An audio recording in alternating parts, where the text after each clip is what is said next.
Hi, welcome to our podcast. Really hope you'll enjoy. All right, so you sent in this YouTube interview with Mark Zuckerberg, the one by Cleo Abram. Yeah. And, it's super interesting because he kind of lays out, like, his whole vision Yeah. for where he wants to take Meta. For the future. Yeah. Yeah, exactly. And, I mean, just think about it. Like, almost half the people on the planet use Facebook, Instagram, WhatsApp. It's mind-boggling when you actually... I know, it's crazy. Yeah, think about that number. Yeah, so what they do It's huge. really does matter. It does. Because it is going to shape a lot of things. Absolutely, and it's not just about the present. Yeah, so we're calling this the deep dive. Yeah.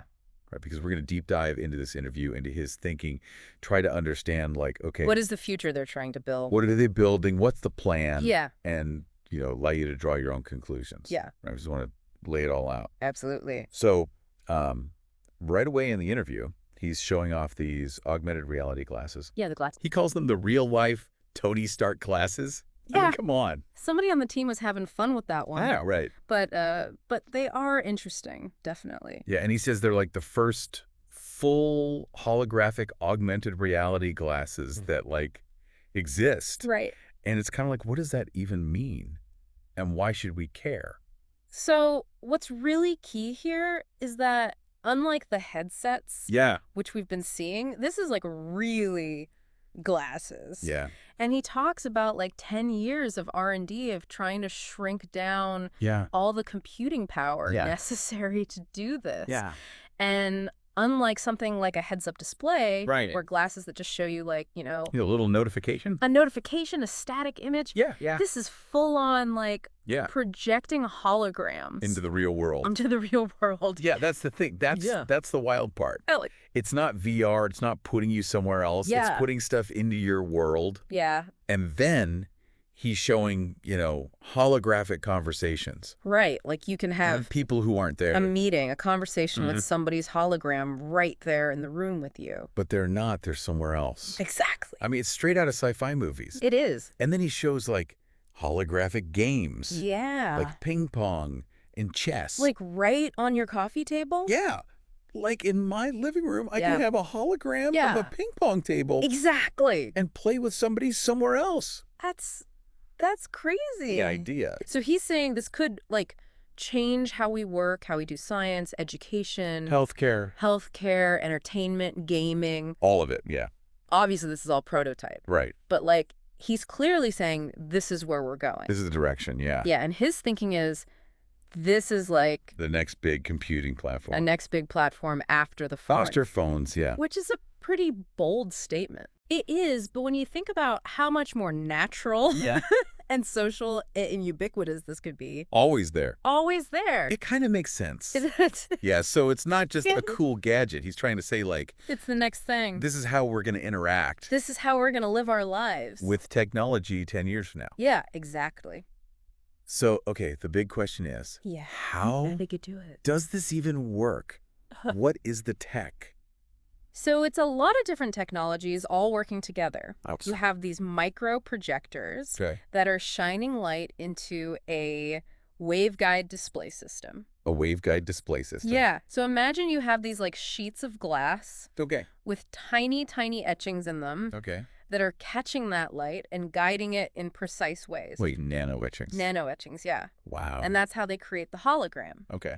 It's kind of like how fiber optic cables transmit data, Oh, okay. but instead of data, it's light. And then you have eye tracking. So the glasses know exactly where you're looking, and that allows them to position the holograms.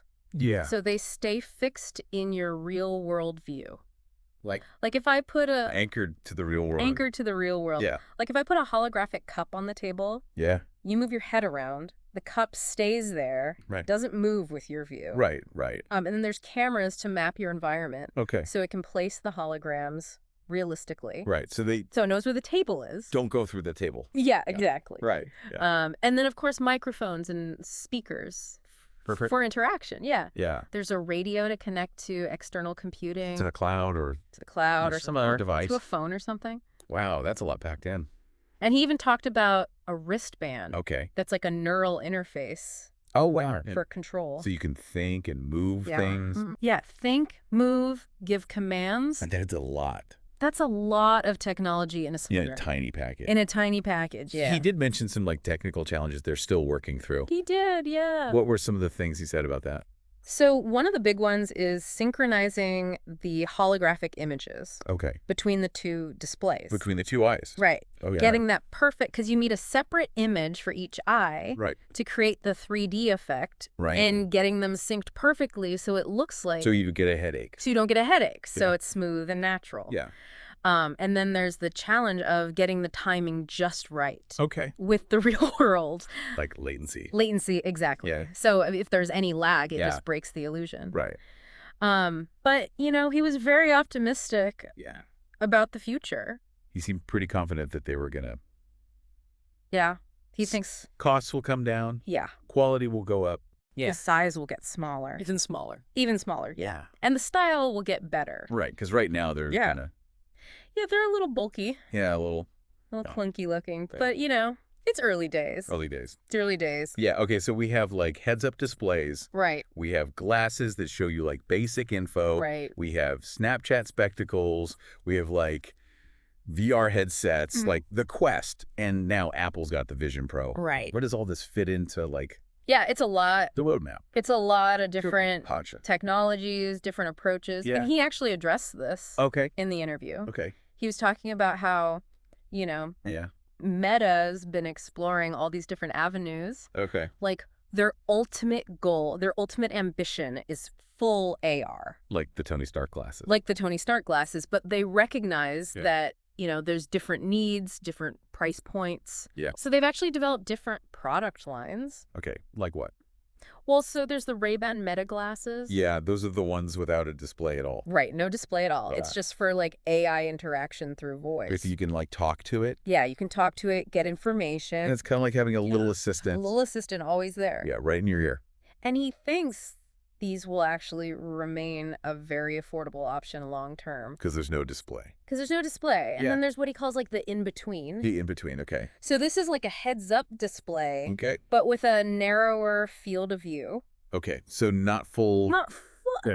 full AR, maybe like 20 to 30 degrees. Okay. But, you know, it could be really useful for like Yeah. AI-generated visuals, maybe some text from a neural interface. Okay. Directions, you know, information lookups. So Yeah. it's kind of like a more budget-friendly Yeah. visual aid. Right.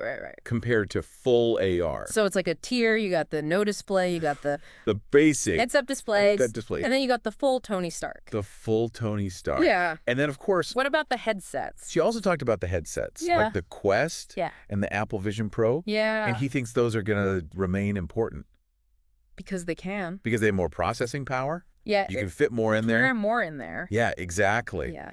And, you know, Meta's really big on making this Accessible. accessible to as many people as possible. Yeah, he did talk about that. Yeah, and he talked about the Quest 3S and the Quest 3. Yeah, the pricing on that is actually Yeah, surprisingly affordable pretty amazing. for the quality you're getting. Yeah, for what it is. Yeah, Yeah, so basically they're saying all four of these all four. form factors are going to be... Important. Long-term product lines. Yeah. So they're not just going all in No, they're hedging their bets. on one thing. Yeah, they're exploring all the options. Yeah, yeah. Which makes sense. I mean, It's early days. it's early days. Who knows what's going to win? Who knows what people will actually want? Exactly. So it's not just about the hardware. Right. It's about, like, the vision. The vision, the why. The why. Yeah. Why are they doing all this? Yeah, exactly. And he talked about two really big concepts. He did. Presence and personalized AI. Yeah. Let's start with presence. Okay. Like, what is that and why is it so important to him? So presence, as he describes it, is that feeling of actually being with another person. Like, really there. Really there. Yeah. Like Yeah. in the same room. Yeah. And he says that's something that Yeah. technology just hasn't been able to replicate. Like, really male. Really nail. Yeah. Yeah. You know, we have video calls, we have Yeah. VR, we have all these things, but It's not the same. it's not the same. Yeah. And he talks about how people have this really Yeah. visceral reaction When they put on the headset or when they put on the headset. the glasses. Glasses, yeah. And they feel Like they're there. they're there Yeah, yeah. with the other person. Yeah. And he thinks that's because of this emerging sense of presence Okay. that these technologies can create. So it's like tapping into something. Yeah. It's like that's really fundamental. Fundamental human need. To connect. To connect. Yeah. In a really deep way. Yeah. And he said, you know, he's been focused on social apps. For 20 years. For 20 years. And he called presence like the Holy Grail. The Holy Grail, yeah. So this is like a big deal to him. This is a big deal. Yeah. And it's personal for him. Yeah, he told a story about, you know, he did. missing his mom and wanting to hug her. Hug her. And feeling like he could be there with her. Yeah. Playing Scrabble. Yeah. And really feeling present. Yeah. So it's not just a it's technology thing, it's an emotional thing. human connection. It's a human connection thing. Yeah. But he said it's really hard. It's hard. To do well. It's really hard. Like one of the things that make it... So there's a lot of little things that can break the illusion. Oh, okay. So you need a really wide field of view. Okay. So it feels like you're really immersed. Yeah. You need low latency. So there's no lag. No lag. Yeah. You need realistic physics. So things behave. So things behave. The way they should. The way they should in the real world. In the real world. Yeah. Yeah. And he said it's interesting He did. that people seem okay Yeah. with what he called mixed realism. Mixed realism. Like having a cartoon avatar. Yeah, or a photorealistic avatar in a cartoon world. Yeah. As long as the movement feels real. Yeah, like you're not jumpy or... Yeah, it's not like a video. Yeah. It's like a real person moving. Yeah. Oh, yeah. So it's a Take complex... a lot of right. factors to get right. Factors to get right, and it's a long-term project. Yeah, okay. Yeah. That makes sense. Yeah. So the other big concept is personalized AI.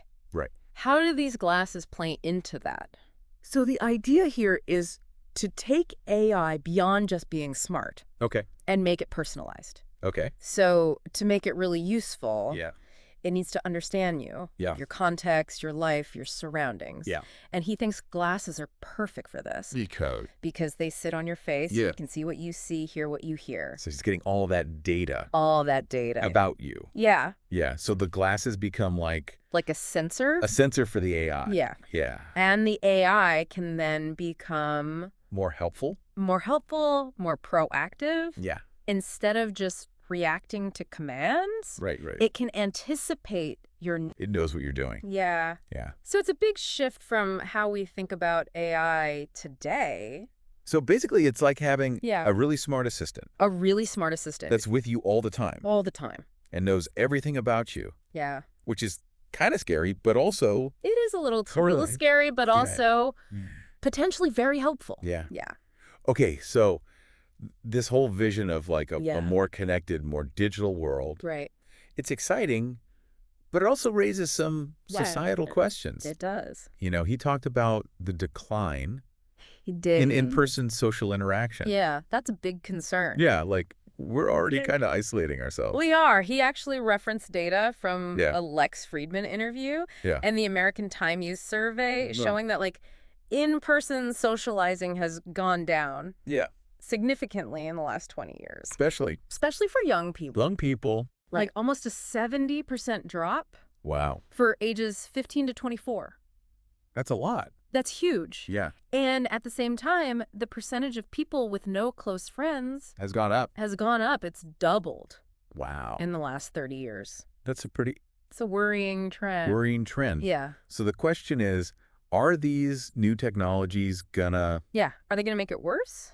make it worse? Or are they going to help? Help. Yeah. And he argued that they're not meant to replace Right. He doesn't the say physical interaction, they're meant to replace. to expand our Or- connections Yeah. by letting us connect with people far away. Yeah, he gave that example of like Yeah. spending more time with your sister. Who lives across the country Yeah. instead of spending less time with your spouse. Right.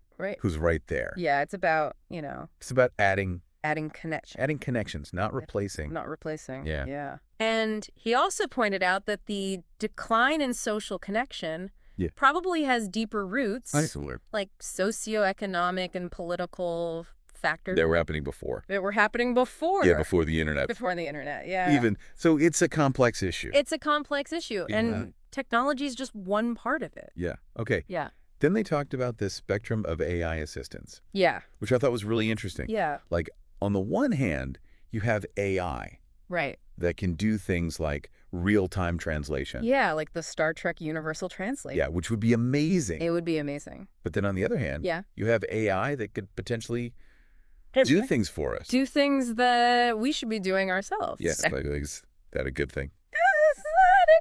good thing? Yeah. It's a tough question. Yeah. So he was talking about how, you can think of AI applications on the spectrum. On one end, you have things that are clearly good, like breaking down barriers, like translation. Yeah. Imagine, everyone can understand each other instantly. Yeah. No more language barriers. It would change the world. It would change the world. Yeah. But then some people might say, well, then nobody's going to learn languages anymore. But then he countered that by saying, well, people still study Latin. Yeah. People still study ancient Greek. Right. So there's other reasons to learn languages than just communication. Yeah. And then on the other end, you have things like AI helping kids articulate their emotions, which could be good. Yeah. But it also makes you wonder, is that taking away a valuable struggle? The struggle. The struggle of learning to communicate your emotions? Yeah. And he didn't really have an answer for that. Yeah, it's like, where's the line? Where's the line between helpful assistance and, taking away valuable experiences? Yeah. Yeah. He did say that he thinks humans he died. always find new challenges. Yeah, he thinks that's part of what makes us human. Yeah, so it's not like AI is going to... It's not going to solve all our problems. Solve everything, and then we'll just... sit around. Be bored. Yeah. Yeah. And he gave the example of coding. Yeah. He said, even if AI can write code for you, you still have to figure out what you want it to do. Yeah. You still have to debug it. Yeah. You still have to iterate on it. Yeah. And express your creative vision. Yeah, it's not just like... Yeah, so it's magic. Magic, yeah. Yeah, and he talked about the concerns about over-reliance on AI. On AI. Like, even with calculators, we still need to know. You still need to know basic math. Basic math. Yeah. Yeah. And he made an interesting point about coding. Okay. He said, even if you never become a programmer, learning to code teaches you rigorous thinking, problem solving, which are valuable skills. In any field. In any field, yeah. And then he came back to language learning. He did. And he was like, well, even if we have perfect translation. Perfect translation. Which, by the way, they just announced for the Ray-Ban Meta glasses. You can have real-time translation right in your ear. That's wild. It is wild. Yeah. But he was like, there's still the cognitive benefits of learning a language. So it's up to you. It's up to you to decide what's important to you. Yeah. Okay. Then they talked about how AI is going to transform social media, which is already changing so fast. Yeah. And it's kind of interesting because it's not just about the tech itself. Right. It's about how it's going to change. How we use it. Yeah. Yeah. So he was saying that social media is already shifting from like friend-to-friend interaction to more like creator-driven content consumption. Yeah. Yeah. And he thinks AI is going to like accelerate that. Yeah. Big time. Yeah. Yeah. So, I mean, we're already seeing it with like AI filters and stuff. Yeah, AI generated images and videos. Yeah, but he's saying it's going to go way beyond. Way beyond that. Yeah. Yeah. So imagine, the AI in your classes helping you create amazing content from your daily life. Yeah. But it's not just about helping people create better content. He also talked about AI generating content. Like on its own? On its own. Okay. So imagine like personalized summaries of information. Tailored to your interests. Oh, that's interesting. Entertainment experiences designed just for you. Oh, wow. Yeah. Yeah. And even AI creators. AI creators. Yeah. This is where it gets kind of wild. Okay, tell me more. So he talked about creators building AI versions of themselves. Like digital clones? Like digital clones, but he called them like digital art. Oh, okay. Or interactive sculptures. Oh, that's an interesting to think about it. Yeah. Yeah. So these AI entities would be trained on the creator's persona, their knowledge, their style, and they could interact with their audience when they're not available. Yeah, because creators are always feeling the pressure to create, to engage. Yeah.